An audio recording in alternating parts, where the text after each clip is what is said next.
போது அவர்களை காப்பாற்ற விஷ்ணு பகவான் அவதாரம் எடுப்பார் என கூறப்படுகிறது. இப்படி பூமியில் தர்மத்தை காத்து நீதியை நிலைநாட்ட விஷ்ணு 10 அவதாரங்களை எடுத்துள்ளார். இந்த 10 அவதாரங்களை தச அவதாரம் என்று அழைப்பர். இதில் 2வது அவதாரமாக கூர்ம அவதாரம் கருதப்படுகிறது. கூர்ம அவதாரம் என்றால் ஆமை அவதாரம் ஆகும். விஷ்ணு கூர்ம அவதாரம் எடுத்ததை பற்றி மிகவும் சுவாரஸ்யமான புராண கதைகள் கூறப்படுகின்றன. ஒரு தடவை துர்வாசக முனிவர் வைகுண்டத்தில் இருந்து தேவலோகத்திற்கு செல்கிறார். வைகுண்டத்தில் விஷ்ணு தந்த மாலையை துர்வாசக முனிவர் தன் கழுத்தில் அணிந்திருந்தார். அவர் தேவலோகத்திற்கு வரும் வழியில் இந்திரன் ஐராவதம் என்ற யானையின் மீது ஏறி வருவதை பார்க்கிறார். முனிவர் உடனே தன் கழுத்தில் அணிந்திருந்த மாலையை எடுத்து இந்திரனிடம் தருகிறார்.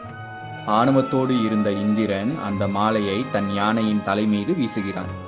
உடனே அந்த யானை மாலையை தும்பிக்கையால் எடுத்து கீழே போட்டு காலால்